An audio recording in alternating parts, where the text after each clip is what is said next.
and welcome back to Nicole's video blog. First off, I want to thank everyone for sending in feedback on my last video. And in that video, I asked you about what your connection to the community was and how you handled it through all different pieces of it. And I've compiled a lot of different things that were sent to me, different ideas. And I just want to give you my brief synopsis of where things are. When we go down this road and start to transition, we start off and we're looking at life ahead of us as being this big hurdle to get over. It's an obstacle. And a lot of us hit that wall and don't move forward for a while. Some of us seek out the community online, in groups, and make use of it. And I'm not saying that we use it, but we make use of it. We make friends and acquaintances, and we find out what it takes to go through transition. And as we go through transition, we become very molded and very much part of that group. People in that group become our friends. People in that group become our shoulders to lean on, our guiding, our offer us guidance along the way, and they become very important. And then you get to a point where you've been in transition a while, you've been on hormones, you're starting your surgeries. Sorry, I have itches and all sorts of things going on today. Sorry to be so fidgety. But you get to this point where you've been in transition for a while, and now you're moving at a pace that's a little bit more rapid than you were before, but also a pace that starts to split away from everybody. And what that pace is that these people are still trying to find their way. And, how do I look in these clothes? How do I do my makeup? How do I act? Who do I know? Where do I go? What do I get done? All that stuff. And, at this point, you've had electrolysis, and you've had all those times when you try to do your makeup and get it all, and you're giving back to the community by helping them learn, but not so much are you getting out of it. Now's your time to give back, but you're also trying to fit in to life, your everyday. You have children, you have a job, you have friends, you have family, and you just want to be a woman. And you try to separate yourself from that trans label, which I tell you don't. Don't wear it, but don't separate yourself. You shouldn't be ashamed of what you are, but you don't have to wear it like a scarlet letter either.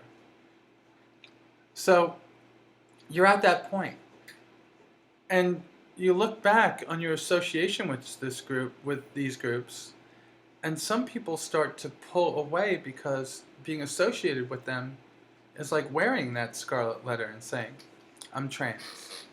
You hang out with them and you go to clubs, and you're not the woman hanging out at the bar waiting to meet a guy. You're the people down on the dance floor all glitzed and glammed up. And it's not where you want to be. You want to be just a typical everyday woman. Am I getting this right? I think I am. But it's not to say that these other people are wrong, because that's where they are. And we've been there. But you start to separate away from it. So, how do you get to that part where the road you come to, everyone comes into it and they all merge and they're along this road, and then you hit that crossroads where people start going off in different directions? What do you do then? And that's the question. I do my videos to give back, but my everyday, we know that I have friends that are trans. My best friend in the whole world is, and I have other friends. I work with one that is, and it's not that I'm trying to separate myself from that or them or anything else. I'm at a point where I gotta beat this freaking chair into submission so it stops squeaking. But I'm at a point where my everyday is just what I want to live.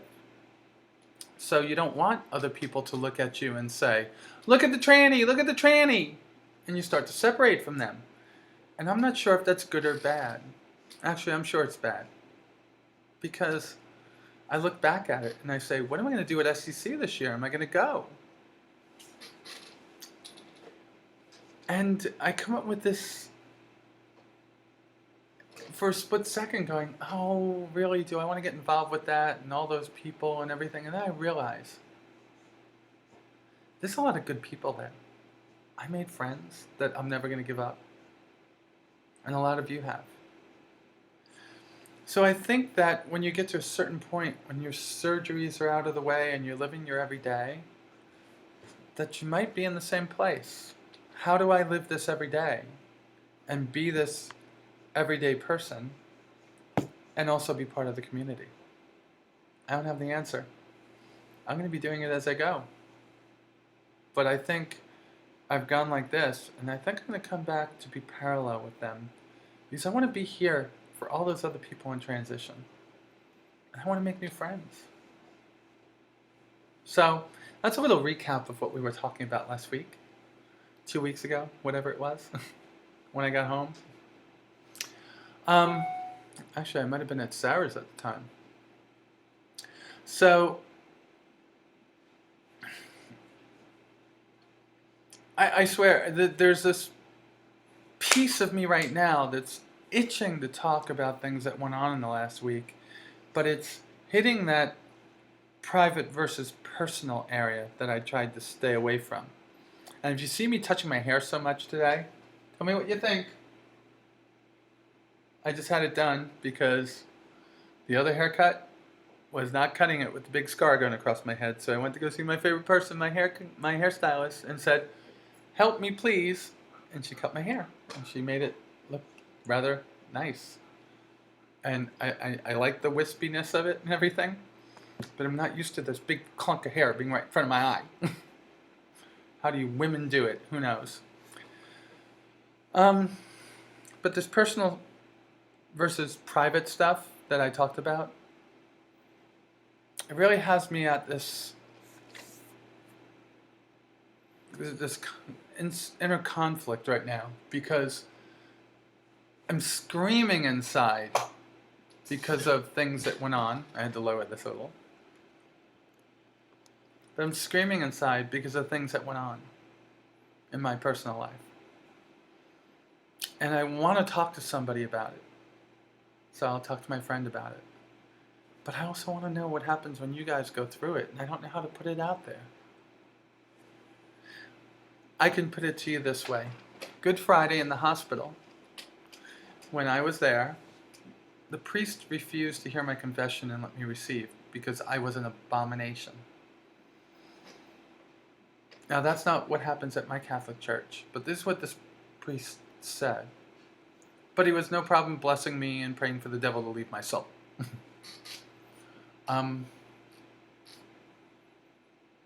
But that priest isn't the only person in my life that has that opinion of me being a sinner / this has been a choice, not the way I've been born, regardless of being born with a part that I never talked to you people with, again, personal versus private, regardless of the fact that I've always felt this way. It's a choice, and I decided to mutilate my body. And that statement, I'm going to leave who said it out. The statement just has me infuriated, not with this person, but with this idea. Because it's not the only person that will say that. I am happier than I ever have been, and also confused. I think that the surgery and transition is exactly what I needed, and it's done everything I've hoped that it would do. But in the end,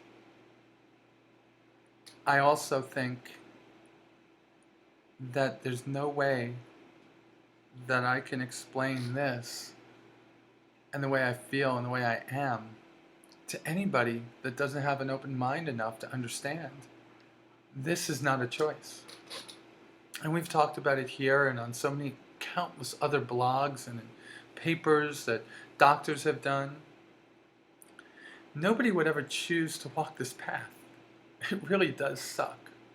And I could sit down here and I could cry right now because there's more shit that has happened because of this. But a huge thing has been taken off me. A huge amount of stress and anxiety and confusion and hatred of myself. And now when I stand in front of that mirror, whether I'm clothed or naked, damn freaking braces, whether I'm clothed or naked, I see the person that I've always wanted to be. It's not about image. It's about total being. My mind and my body are now one image. And although I don't know where love is going to come from, and those of you that keep on telling me I'm beautiful, keep saying it, but, you know, it hasn't gotten through the thick skull, which has been thinned out. I don't know. I really don't know. I don't know how to convey to those people. And I don't know if I'd want to do it in anger, though I am angry, because nobody deserves that. We all have our own beliefs, and I know my belief is right in my head, that this is the way I've always been. I didn't choose to be this way. I chose not to be this way and almost died for making that choice. And I'm happy with my decision. And I don't think I mutilated my body. I think I corrected things and made things right.